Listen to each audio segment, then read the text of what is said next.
Over 40 years ago, in the case of Roe v. Wade, the Supreme Court affirmed that women have a constitutional right to an abortion. However, today, more and more states are passing increasingly restrictive laws on abortion, putting women's right to choose at risk. Since the elections in 2010, there have been more anti-abortion laws passed among the state legislatures than in the entirety of the last decade. In 1973, the U.S. Supreme Court in Roe v. Wade affirmed that women have a right to abortion.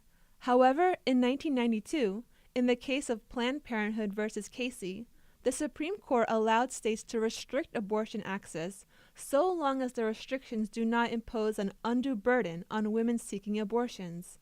Since then, an increasing number of abortion laws are being passed across the country.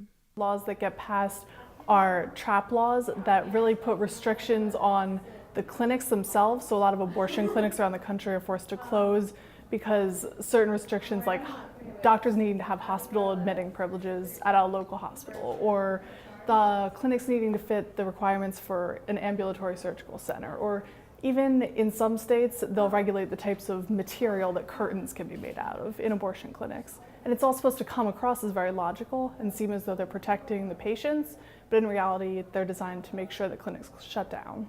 Targeted regulation of abortion providers, or trap laws, can force clinics to extensively remodel, hire new staff, or even close entirely, resulting in women having to travel long distances to obtain abortion care. Critics of trap laws say that these laws violate women's right to choose.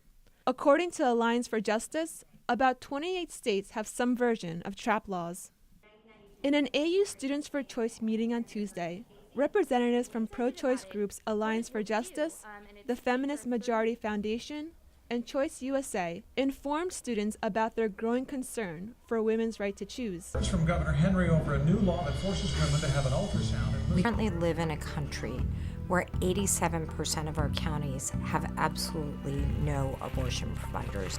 They've decided that at the state level, we can block women from having access to abortion even as it remains legal. So we do all kinds of events around campus to try and raise awareness about various issues in choice and try and get students, young people really involved in thinking about feminism in a really comprehensive manner. To learn more about AU Students for Choice, you can check out their Facebook page at AU Students for Choice! Monika Fidler, ATV News.